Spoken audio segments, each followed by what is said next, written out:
प्रिय विद्यार्थियों, मैं आप लोगों को बीजगणित पढ़ा रहा हूँ। बीजगणित में आप लोगों को द्विघात समीकरण पढ़ाया जा रहा है। द्विघात समीकरण किसे कहते हैं? ऐसा समीकरण जिसमें अज्ञात राशि x पर दो का घात हो और अचर पद हो, ऐसे समीकरण को द्विघात समीकरण कहते हैं। द्विघात समीकरण का व्यापक रूप है ax square plus bx plus c equal to 0, जहाँ पर a is not equal to 0। द्विघात समीकरण दो प्रकार के होते हैं। पहला शुद्ध द्विघात समीकरण और दूसरा मिश्र द्विघात समीकरण। शुद्ध द्विघात समीकरण आप लोगों को पढ़ाया जा चुका है। आज मैं आप लोगों को मिश्र द्विघात समीकरण पढ़ाऊंगा। मिश्र द्विघात समीकरण उसको कहते हैं जिसमें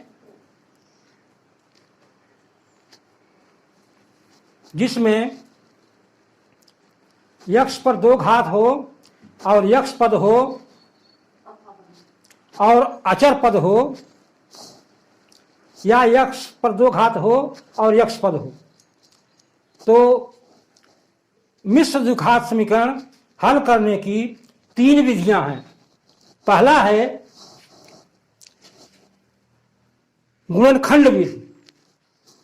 कक्षा 9 में आप लोगों ने द्विघातीय त्रिपद व्यंजक पढ़ा है, तो गुणनखंड विधि से आप द्विघात समीकरण को हल कर सकते हैं। दूसरा है पूर्ण वर्ग बनाकर गुणनखंड करना और उसके बाद द्विघात समीकरण को हल करना। और तीसरा है सूत्र के प्रयोग से द्विघात समीकरण का हल। तो आज मैं आप लोगों को गुणनखंड विधि द्वारा द्विघात समीकरण हल करने की विधि बताऊंगा। गुणनखंड विधि द्वारा हल करने के लिए जैसे प्रश्न है आपका 3x स्क्वायर माइनस 4x धन 1 बराबर 0। ऐसे समीकरण को जिसमें तीन पद हो उसको द्विघातीय त्रिपद व्यंजक कहते हैं। इसको हल करने का तरीका क्या है? इसमें पहले अंक और अचर पद को का गुणा करते हैं। x के दो घात का गुणांक और अचर पद का गुणा करते हैं, और बीच में जो अंक होता है उसके दो ऐसे खंड करते हैं कि जोड़ने पर बीच के बराबर आ जाए और गुणा करने पर इस गुणा के बराबर आ जाए। जैसे 3 एकम 3, चिन्ह आया धन, तो धन 3 हुआ। गुणा करने पर धन 3 आ रहा है। ऋण 4 को ऐसे दो खंडों में बांटना है कि गुणा करने पर धन 3 आवे और जोड़ने पर 4 आवे। तो आप चूंकि बीच में ऋण है इसलिए संख्या ऋणात्मक होगी, और गुणा धन आ रहा है इसलिए दोनों पद ऋणात्मक ही होंगे, क्योंकि ऋण का गुणा ही धन होता है। तो 1 से शुरू करते हैं, तो ऋण 1 होगा, तो ऋण 1 में 3 जोड़ने पर 4 आता है, तो ऋण 1 ऋण 4। तो ऋण 1 की कम प्लस 3, और ऋण 1 ऋण 3 ऋण 4 हो गया। तो यह गुणनखंड हमारे लिए फिट होता है। इसको हल करने के लिए, इसको ज्ञात करने के लिए आप चाहे तो इसको सारणी बना सकते हैं। ऋण 1 ऋण 3, ऋण 1 और ऋण 3 का गुणा धन 3 हो गया, और ऋण 1 ऋण 3 जोड़ने पर 4 हो गया। तो इसका हो जाएगा 3x स्क्वायर ऋण 3x ऋण x धन 1 बराबर 0। अब यहां पर दो दो का युग्म बना लेते हैं, जोड़ा बना लेते हैं और उसमें कॉमन ले लेते हैं। तो यहां 3x² है, ऋण 3x है, तो दोनों में 3x मिल रहा है, तो 3x को बाहर कर लिया। तो बीच में बचा x -1, x ऋण 1। दूसरे में देखते हैं 3x ऋण 3x ऋण x है, तो ऋण 1 कॉमन ले लिया, तो बचेगा x -1। यहां पर ध्यान देने वाली बात यह है कि हम ये अवलोकन करते हैं कि कोष्ठ में जो राशि इसमें आ रही है वही राशि दूसरे वाले कोष्ठ में भी आना चाहिए। जैसे यहां पर x -1 है तो दूसरे में भी x -1 होना चाहिए। अगर ऐसा है तो हमारा गुणनखंड सही है, अन्यथा नहीं। तो यहां पर है 3x x -1 x -1 = 0। तो इसमें फिर कॉमन हुआ x -1 समय मिल रहा है, तो x -1 हो गया और दूसरे में हो गया 3x -1 = 0। यह हमारा गुणनखंड हो गया। अब दो संख्याओं का गुणा शून्य आ रहा है, तो या तो पहली संख्या शून्य होगी अथवा दूसरी संख्या शून्य होगी, यह निश्चित है। तो इसलिए ऐसे समीकरण को अवलोकन से हम देखते हैं कि x -1 = 0। This implies x = 1। पक्षांतर करने पर x का मान -1 आ गया। अगर यह 0 नहीं है तो 3x ऋण 1 बराबर 0, 3x -1 = 0। This implies 3x = 1। तो x = 1/3, x बराबर 1/3। तो इस प्रकार से x के दो मान होंगे, x बराबर 1 और x बराबर 1/3। तो यह हम आंसर में लिख देते हैं। इस प्रकार से द्विघात समीकरण को हल कर लेते हैं। इसमें मुख्य बात है गुणनखंड करना। अगर आपको गुणनखंड करना आता है तो आप सवाल को आसानी से हल कर सकते हैं। यहां पर हम लिखते हैं अवलोकन से x -1 = 0, दिस इंप्लाइज x = 1। इसको हम यह न लिखें x -1 = 0 फिर x = 1, तो हम सीधे अवलोकन से लिख सकते हैं x बराबर, और ये जो अंक है इसको पक्षांतर कर देते हैं और जो मान आता है वही उसका मान हो जाता है। अगर ऋण है तो धन हो जाएगा, धन है तो ऋण हो जाएगा। और इसके गुणांक को बटे में कर देते हैं। जैसे यहां पर है 3x -1 = 0, तो 1 को उधर कर दिया और 3x जो लिखा हुआ है उसका मान उसको नीचे बटे में कर दिया, तो x बराबर हो जाएगा 1/3। तो संक्षेप में इसको हम बार बार इसको बराबर 0 नहीं लिखते हैं, सिर्फ सवाल का गुणनखंड कर लिया और सीधे लिख दिया अवलोकन से x बराबर 1 अथवा x बराबर 1/3। तो इस प्रकार से x के दो मान आते हैं। क्योंकि यह द्विघात समीकरण है इसलिए x के दो मान आते हैं। इसी प्रकार दूसरा सवाल है x² - 4x - 60 = 0। तो यहां पर हम देखते हैं कि पहले का गुणांक कुछ नहीं है तो उसको 1 मान लेते हैं। तो 1 और ऋण 60 का गुणा करने पर ऋण 60 आता है। यहां पर जैसे आपने लिखा है, यहां पर इसको आप चाहे तो रफ पर लिख सकते हैं। यहां पर गुणा है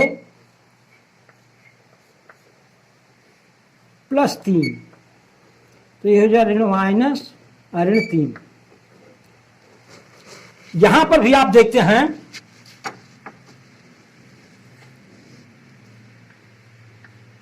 गुणा -60 आ रहा है।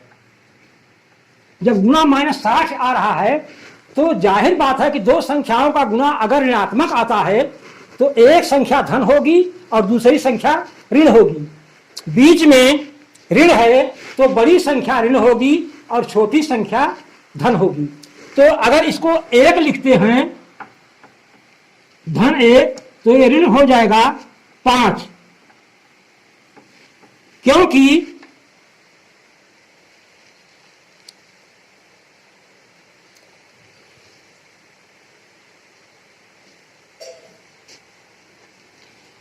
पांच में एक घटेगा तो ऋण 4 आएगा, अगर 2 होगा तो ऋण 6, 3 होगा तो ऋण 7, 4 होगा तो ऋण 8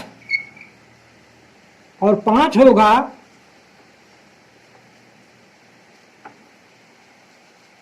तो ऋण 9 और अगर 6 होगा तो ऋण 10।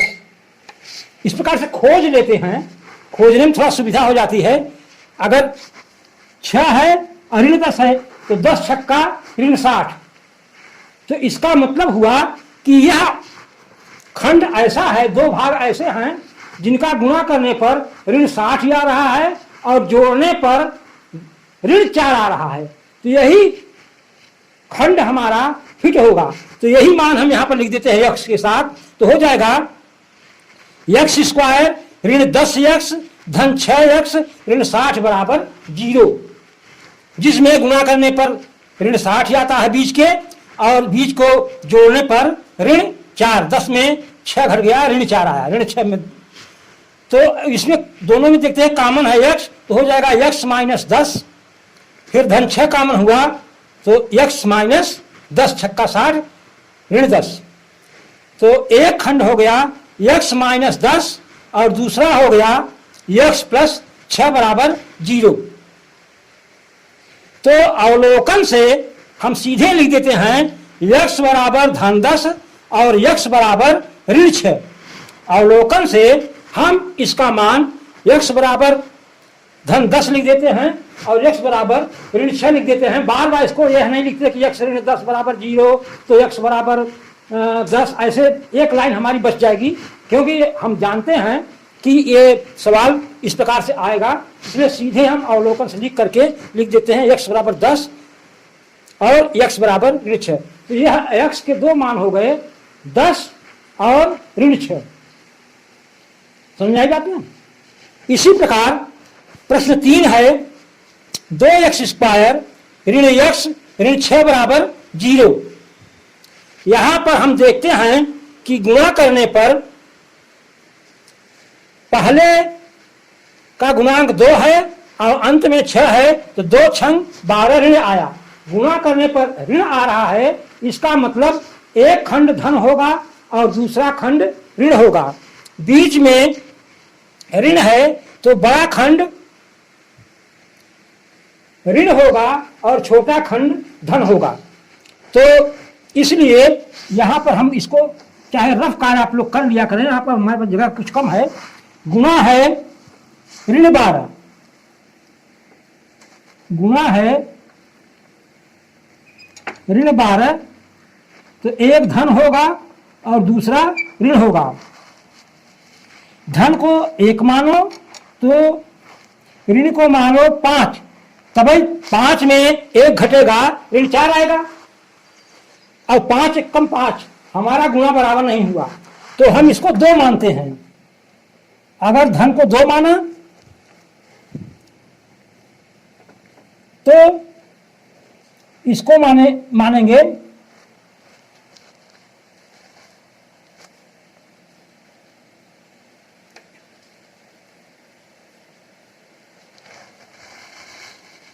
वो सॉरी, यहां पर ऋण 1 आ रहा है, गुणा बीच में ऋण 1 आ रहा है, तो ये हो जाएगा, अगर 1 होगा, बीच में ऋण 1 आ रहा है, हम 4 बता रहे, तो अगर 1 होगा तो यहां पर हो जाएगा 2, ऋणात्मक संख्या 2 हो जाएगी। 2 में 1 घटा, ऋण 1 आया। यहां पर ऋण 1 है, 4 नहीं है, ऋण 1 ऊपर वाला देखिए। तो फिर अगर 2 मानते हैं तो यहां पर आएगा 3, 3 में 2 घटेगा, 1 आएगा, द्वितीय 6 आएगा। अगर 3 मानते हैं, और थोड़ा सा छोटा सा लिख देते हैं, 3, अगर यहां 3 मानते हैं तो यहां पर आएगा 4, तो 4 में 3 घट गया, ऋण 1 आया। ऋणात्मक संख्या 4 बड़ी है ना, तो ऋण 4 में 3 घट गया तो ऋण 1 आया। और गुणा करने पर 3 चौक 12, यह गुणनखंड हमारे सवाल के अनुरूप है, क्योंकि गुणा ऋण 12 आ रहा है और 4 तिहाई 12 या 3 चौक 12 है। तो इसका खंड हो जाएगा 2x स्क्वायर ऋण 4x धन 3x ऋण 6 बराबर 0। अब इसमें दो का ग्रुप बना लेते हैं, समूह बना लेते हैं। तो 2x स्क्वायर और 4x में 2x कॉमन हो गया तो बचेगा x माइनस 2। दूसरे में धन 3 कॉमन हो गया तो बचेगा x माइनस 2 बराबर 0। अब पूरे में कॉमन लेते हैं, देखते हैं कोष्ठ में दोनों में राशि समान है तो x माइनस 2 बाहर हो गया और दूसरे कोष्ठ में हो जाएगा 2x प्लस 3 इक्वल टू 0 बराबर 0। अब यहां पर हम अवलोकन से देखते हैं कि x ऋण 2 है तो x बराबर धन 2 हो जाएगा। तो पहला मान हो गया x बराबर 2, धन नहीं लिखते हैं क्योंकि हर संख्या धनात्मक होती है। दूसरे में x बराबर हो जाएगा, ये 3 को पक्षांतर करेंगे धन 3 को तो ऋण 3 हो जाएगा, ऋण 3 और इसका गुणांक 2 है तो ऋण 3/2, तो x का मान हो जाएगा ऋण 3/2। तो ये हमारा आंसर हो जाएगा x बराबर 2 और x बराबर ऋण 3/2। इस प्रकार से हम द्विघाती त्रिपद व्यंजक की मदद से गुणनखंड विधि द्वारा द्विघात समीकरण का हल हम ज्ञात कर लेते हैं। इसमें और बहुत सवाल हैं। आप लोगों को कक्षा 9 में द्विघात समीकरण पढ़ाया गया है गुणनखंड करने के लिए, और कक्षा 10 में तो गुणनखंड का कोर्स नहीं है, लघुत्तम महत्तम में भी गुणनखंड आएगा। तो आप लोग पिछली चीज को भुलाइए नहीं, गुणनखंड आप तैयार रखेंगे। यह गुणनखंड ऐसी कुंजी है जिससे सभी सवाल हल हो सकता है, इसलिए गुणनखंड को आप तैयार करें। गुणनखंड की बहुत सी विधियां हैं जिसमें मुख्य रूप से द्विघाती त्रिपद व्यंजक बहुत ही महत्वपूर्ण है। इसको आप ध्यान से तैयार कर लें और इसको करें, और अपने इन सवालों को, और भी अधिक सवाल हैं, इतना सवाल लगाइए आप कि आपको यह प्रश्नावली गुणनखंड विधि द्वारा हल करना बहुत आसान हो जाए, आप लोगों को कोई दिक्कत न हो। बगैर अभ्यास के आप सवाल को नहीं कर सकते हैं, इसलिए इनको घर पर जा करके इन सवालों को पढ़िए और उसको हल कीजिए, रफ पर लगाइए, हेयर पर लगाइए, ताकि एक सवाल आपका कंठस्थ हो जाए, अभ्यस्त हो जाए आप लोग इसको लगाने के लिए। और अगले दिन पर हम आपको पढ़ाएंगे यही मिश्र द्विघात समीकरण को हल करना पूर्ण वर्ग बना करके। धन्यवाद।